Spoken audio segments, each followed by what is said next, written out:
നസ്കർ പിണറായി വിജയനും മകൾ വീണ വിജയനും ജയിലിലേക്ക് പോകാൻ കാത്തിരിക്കുന്നവരാണ് മലയാളികൾ. അതേക്കുറിച്ച് വാർത്തകൾ എഴുതുമ്പോൾ ആദ്യമൊക്കെ ആളുകൾക്ക് ആവേശമായിരുന്നു. പിന്നീട് ഇത് നടന്നേക്കുമോ എന്ന സംശയം ആളുകൾക്കുണ്ടായി. കാരണം എവിടെയെല്ലാമോ അവരെ രക്ഷിക്കാൻ ചിലർ ഉണർന്നു പ്രവർത്തിക്കുന്നു. അതുപോലെ തന്നെ ആയിരിക്കും ആൻഡോ അഗസ്റ്റിൻ്റെയും സഹോദരന്മാരുടെയും അവസ്ഥ എന്ന് ജനങ്ങൾ ഇച്ഛാഭംഗത്തോടെ പറയുകയാണ്. എന്നാൽ അങ്ങനെയല്ല, വലിയ ഊരാക്കുടുക്കിലാണ് അവർ ചെന്നുപെട്ടിരിക്കുന്നത് എന്ന് ഓരോ ദിവസവും വ്യക്തമായിക്കൊണ്ടിരിക്കുന്നു. എൻഫോഴ്സ്മെന്റ് ഡയറക്ടറേറ്റ് അന്വേഷണം ഏറെ വൈകാതെ ഏറ്റെടുക്കുമെന്ന് ഉറപ്പാണ്. അവർക്ക് മറ്റ് നടപടിക്രമങ്ങളൊന്നും പൂർത്തിയാക്കേണ്ടതില്ല. നിലവിൽ അനേകം സാമ്പത്തിക കുറ്റകൃത്യങ്ങളിലെ പ്രതികളായതുകൊണ്ട് തന്നെ ഇഡിക്ക് പെട്ടെന്ന് കേസെടുക്കാനും ആവശ്യമെങ്കിൽ അറസ്റ്റ് ചെയ്യാനും സാധിക്കും. പ്രത്യേകിച്ച് BJPയുടെ സംസ്ഥാന അധ്യക്ഷൻ രാജീവ് ചന്ദ്രശേഖർ രണ്ടും കൽപ്പിച്ച് രംഗത്തിറങ്ങിയിരിക്കുന്നതുകൊണ്ട്. എന്നാൽ കേവലം ED കേസിലോ സംസ്ഥാന സർക്കാരിൻ്റെ വിജിലൻസ് കേസിലോ മാത്രം അവസാനിക്കുകയില്ല ഈ തട്ടിപ്പെന്ന് വ്യക്തമാക്കുന്ന ചില രേഖകൾ പുറത്തു വരുന്നു. കടുത്ത ഫെമ നിയമലംഘനം സംഭവിച്ചിരിക്കുന്നു എന്നുറപ്പായതുകൊണ്ട് EDയുടെ കേസും അറസ്റ്റുമൊക്കെ ഉറപ്പ് തന്നെയാണ്. എന്നാൽ അതിനൊക്കെ അപ്പുറത്തേക്ക് ഇതിനൊരു അന്താരാഷ്ട്ര മാനമുണ്ടെന്നും അതുകൊണ്ട് തന്നെ അമേരിക്കയുടെ ഏറ്റവും വലിയ അന്വേഷണ ഏജൻസിയായ FBI ഇതിൽ ഇടപെടും എന്നുമാണ് ഏറ്റവും ഒടുവിലത്തെ റിപ്പോർട്ട്. കാരണം അമേരിക്ക കേന്ദ്രീകരിച്ചുള്ള ഒരു അന്താരാഷ്ട്ര കള്ളപ്പണ മാഫിയ സംഘത്തിൻ്റെ ഇടപാടുകളുടെ ഭാഗമായിരുന്നു റിപ്പോർട്ടർ മുതലാളിമാർ ചെന്നുപെട്ട ഈ ഇടപാടും. ടൂർ പ്രോഡ് എൻഡർ LLC എന്നു പേരുള്ള അമേരിക്കയിൽ രജിസ്റ്റർ ചെയ്തിരിക്കുന്ന ഒരു കമ്പനിയാണ് ഈ തട്ടിപ്പിൻ്റെ മൂലകേന്ദ്രം. അർജന്റീനിയൻ ഫുട്ബോൾ അസോസിയേഷനിലെ ചില അഴിമതിക്കാരുടെ സഹകരണത്തോടെയാണ് അമേരിക്കയിൽ കള്ളപ്പണം വെളുപ്പിക്കുന്നതിന് വേണ്ടി ഇങ്ങനെയൊരു കമ്പനി നടത്തിക്കൊണ്ടിരിക്കുന്നത്. ഈ കമ്പനി ഏതാണ്ട് 3500 കോടിയുടെ കള്ളപ്പണ ഇടപാടുകൾ നടത്തിയിട്ടുണ്ടെന്നും അതിൽ ഒന്നാണ് ഈ 126 കോടിയുടെ ഇടപാടെന്നുമാണ് ഇപ്പോൾ വ്യക്തമാകുന്നത്. ഏതാനും ആഴ്ചകളായി ഈ കമ്പനിക്കെതിരെയും അർജന്റീനിയൻ ഫുട്ബോൾ അസോസിയേഷൻ്റെ ഷെയ്ഡി ഡീലുകൾക്കെതിരെയും FBIയുടെ നേതൃത്വത്തിൽ പ്രാഥമിക അന്വേഷണം നടക്കുകയാണ്. അന്വേഷണത്തിൻ്റെ ഭാഗമായി റിപ്പോർട്ടർ ചാനലിൻ്റെ ഇടപാടും എത്തപ്പെടുമെന്ന് തന്നെയാണ് റിപ്പോർട്ട്. ഈ വിഷയത്തെക്കുറിച്ച് ആധികാരികമായി അറിയാവുന്ന ഒരു അമേരിക്കൻ മലയാളി എനിക്ക് ഇങ്ങനെയൊരു കുറിപ്പ് എഴുതി അയച്ചു തന്നു. US ഫെഡറൽ പ്രോസിക്യൂട്ടർമാരും FBIയും ചേർന്ന് അർജന്റീന ഫുട്ബോൾ അസോസിയേഷനെതിരെ പ്രാഥമിക അന്വേഷണം നടത്തുകയാണ്. $300 മില്യൺ ഏകദേശം 2500 കോടി രൂപ വരുന്ന കള്ളപ്പണം വെളുപ്പിക്കൽ, ബാങ്ക് തട്ടിപ്പ് എന്നിവയാണ് അന്വേഷണ വിഷയം. അന്താരാഷ്ട്ര സ്പോൺസർഷിപ്പ് വരുമാനം കൈകാര്യം ചെയ്ത USലെ ഷെൽ കമ്പനികളെയും നിഴൽ സാമ്പത്തിക ഇടപാടുകളെയും കേന്ദ്രീകരിച്ചാണ് ഈ അന്വേഷണം. നിലവിൽ ഔദ്യോഗികമായി ക്രിമിനൽ കുറ്റങ്ങളൊന്നും ചുമത്തിയിട്ടില്ല. ഈ വിവാദവുമായി ബന്ധപ്പെട്ട പ്രധാന വിവരങ്ങൾ താഴെ പറയുന്നു. US അന്വേഷണത്തിൻ്റെ വിശദാംശങ്ങൾ. പ്രധാന ലക്ഷ്യം ടൂർ പ്രോഡ് എൻഡർ LLC എന്ന ഫ്ലോറിഡ കമ്പനി വഴി US ബാങ്കുകളിലൂടെ Bank of America, Citibank, JP Morgan Chase കടന്നുപോയ $260 മില്യൺ ഇടപാടുകൾ അന്വേഷണ സംഘം പരിശോധിക്കുന്നുണ്ട്. വ്യാജ ഇടപാടുകൾ. സ്പോൺസർഷിപ്പ് ഇനത്തിൽ വന്ന തുകയിൽ $57 മില്യൺ ഇടപാടുകൾക്ക് വ്യക്തമായ രേഖകളില്ല. ഈ തുക പിന്നീട് സാധാരണക്കാരായ ചില അർജന്റീനക്കാരുടെ പേരിലുള്ള ഫ്ലോറിഡയിലെ കമ്പനികളിലേക്ക് മാറ്റിയതായി കണ്ടെത്തിയിട്ടുണ്ട്. നിയമപരമായ അധികാരം.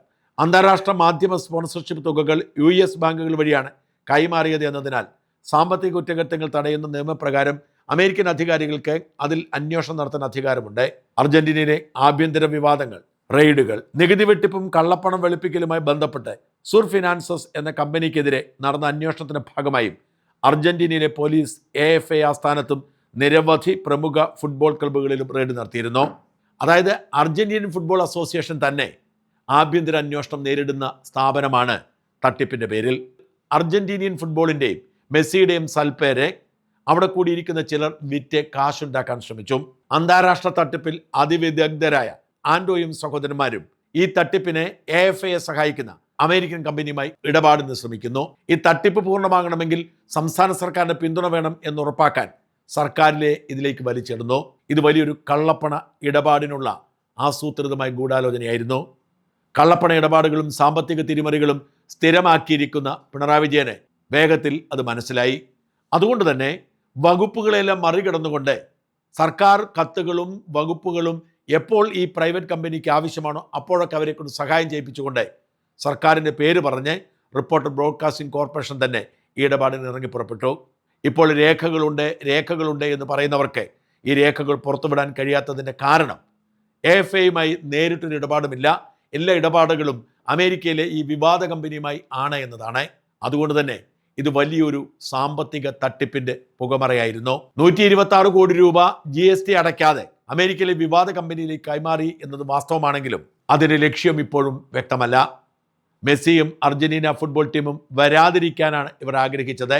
വരാതിരുന്നാൽ മാത്രമേ റദ്ദ് ചെയ്യപ്പെട്ട ഈ ഇടപാടിന്റെ പുറത്ത് അവർ അങ്ങോട്ട് മാറ്റിയ പണം അവർക്ക് തിരിമറിക്കാൻ കഴിയൂ. അതുകൊണ്ടാണ് FBI ഇത് അതീവ ഗൗരവമായി എടുക്കുന്നതും മുഴുവൻ വിശദാംശങ്ങളും ശേഖരിക്കുന്നതും. FBI ഗൗരവമായി കേസ് അന്വേഷിച്ചുകൊണ്ടിരിക്കുന്നു. FBIയുടെ കേസ് മുറുകുമ്പോൾ അഗസ്റ്റിൻ സഹോദരന്മാരും പെട്ടുപോകും. കാരണം ഈ പറയുന്ന വിവാദ കമ്പനിയുടെ അക്കൗണ്ടിലേക്ക് ഇവർ പണം കൊടുത്തതിന് തെളിവുകളുണ്ട്. അതുകൊണ്ട് ഇവരെ പ്രതി ചേർക്കേണ്ടി വരും. ഇവരെ വിട്ടുതരാൻ FBI-ക്ക് നമ്മുടെ CBI-യോടോ NIA-യോടോ ഒക്കെ ആവശ്യപ്പെടേണ്ടി വരും. ഇതേക്കുറിച്ച് വിവരമുള്ള ഒരാൾ എനിക്ക് അയച്ച സന്ദേശം കേൾക്കുക. നമ്മുടെ മെസ്സിയുടെ കാര്യം അത് സാറിനിപ്പം മനസ്സിലായിട്ടുണ്ടെന്ന് തോന്നുന്നു. ഇവിടുത്തെ വലിയൊരു ന്യൂസാണ്. കഴിഞ്ഞ മാസമാണ് ഈ അമേരിക്കയിലുള്ള ടൂർ പ്രോഡെൻഡർ എന്നുള്ള കമ്പനിയുടെ തട്ടിപ്പ് പുറത്തു വന്നത്. ഇവിടെ ആ കമ്പനിയിലോട്ടാണ് ഈ റിപ്പോർട്ടർ മുതലാളിമാർ പൈസ കൊടുത്തത്.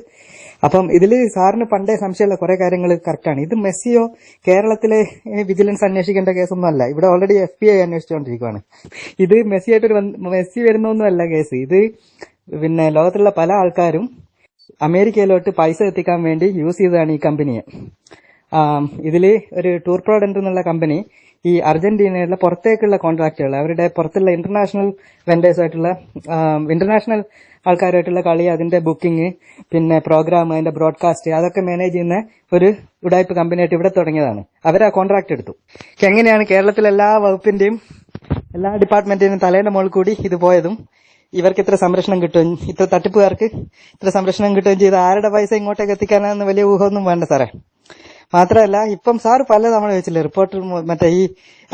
റിപ്പോർട്ടർ മുതലാളിമാർക്ക് ഇതിന്റെ കാശ് ആർക്ക് കിട്ടി, ഇതാരുടെ ചാനലാണ്? സാറ് പലതവണയും ഗോകുലം ഗോപാലനാന്നൊക്കെ വിചാരിച്ചിട്ടുണ്ടാവും അല്ലേ? ഇതാരുടെ ചാനലാണെന്ന് സാറ് തന്നെ ഉദ്ദേശിച്ചോക്കെ. പണ്ട് VS-നെതിരെ വെക്കാൻ വേണ്ടി ദീപിക പത്രം മേടിച്ചത് ആരാ സാറേ? ഇത് നമ്മുടെ തൈക്കണ്ടി ഫാരിസ് കോംബോ ആയിരിക്കും മിക്കവാറും. അപ്പൊ ഇപ്രാവശ്യം അവർ റിപ്പോർട്ടാണ് മേടിച്ചതെന്ന് എനിക്ക് തോന്നുന്നു. അപ്പം അതെന്തെങ്കിലും ആയിക്കോട്ടെ, അത് മേടിച്ചാലും ഇല്ലെങ്കിലും ഇങ്ങോട്ടേക്ക് പൈസ അയക്കാനുള്ള ഒരു മാർഗം ഈ പിന്നെ ഇവിടെയുള്ള ഏതോ വേതാളകന്മാർക്ക്, മിക്കവാറും നമ്മുടെ നമ്മുടെ ഉന്നതന്റെ വേതാളകന്മാർക്ക് നാട്ടിൽ അങ്ങനെയാണല്ലോ എങ്ങനെയെങ്കിലും ഇങ്ങോട്ടേക്ക് പൈസ, അമേരിക്കയിലോട്ട് പൈസ ഇങ്ങോട്ടേക്ക് കള്ളപ്പണമായിട്ട് എത്തിക്കാൻ നല്ല ബുദ്ധിമുട്ടാണല്ലോ. ഇന്ത്യയിലും ബുദ്ധിമുട്ടാണ്, ഇങ്ങോട്ടും ബുദ്ധിമുട്ടാണ്. പല മാർഗങ്ങളും നോക്കുമ്പോഴാണ് ഫുട്ബോളിന്റെ പേരിൽ ഇങ്ങനെ പൈസ എത്തിക്കാന്നുള്ള മനസ്സിലായിരുന്നു. അപ്പോൾ അതിനു വേണ്ടിയാണ് മെസ്സി വരുന്നത്. അത് മെസ്സിയായിട്ടോ നമ്മളെ നാട്ടിലെ ഫുട്ബോൾ ഭ്രാന്തമായിട്ടോ ഒരു ബന്ധവുമില്ല. അപ്പം മാത്രമല്ല പൈസ എത്തിക്കാണെന്നല്ല, ഇതിന് മെസ്സി വന്നാലില്ലെങ്കിൽ അവർക്കൊരു പുല്ലുമില്ല. കാരണം തട്ടിപ്പുകാർ മെസ്സി വന്നില്ല, അവരുടെ പൈസ പോയി എന്ന് വിചാരിക്കുകയും ചെയ്യും.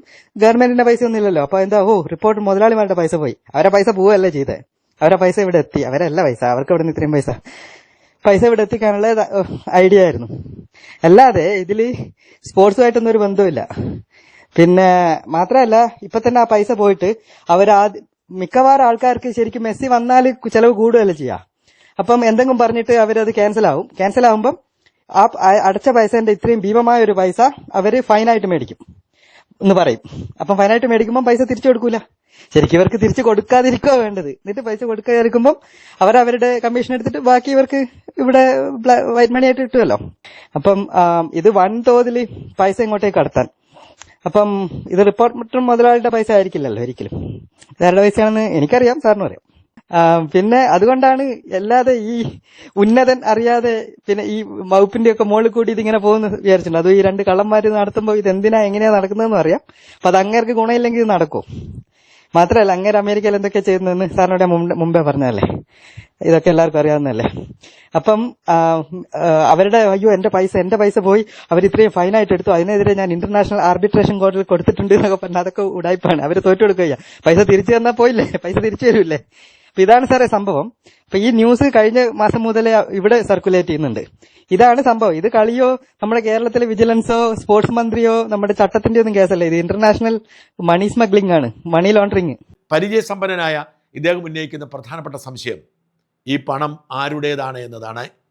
പിണറായിക്ക് അനേകം ഇടപാടുകൾ ഉള്ളതുകൊണ്ട് തന്നെ ഈ പണം പിണറായിക്ക് വേണ്ടി നടത്തിയ കള്ളപ്പണ ഇടപാടാണ് എന്ന് അദ്ദേഹം സംശയിക്കുന്നു. എന്തായാലും ഈ നാടിനെ മുഴുവൻ കബളിപ്പിച്ച് നിരപരാധികളെ മനുഷ്യരെ വേട്ടയാടി തട്ടിപ്പ് വ്യവസായമേ കൊണ്ടു നടന്ന ആൻഡോയും സഹോദരന്മാരും കുടുങ്ങുന്ന സാഹചര്യം രൂപപ്പെടുന്നു. വിജിലൻസ് കേസിലെ പ്രതിയോ ED കേസിലെ പ്രതിയോ മാത്രമല്ല, അന്താരാഷ്ട്ര തട്ടിപ്പ് സംഘത്തെ പൊളിക്കാൻ അമേരിക്കൻ അന്വേഷണ സംഘമായ FBI നടത്തുന്ന കേസിലെ പ്രതിയുമായാൽ അതിശയിക്കേണ്ടതില്ല.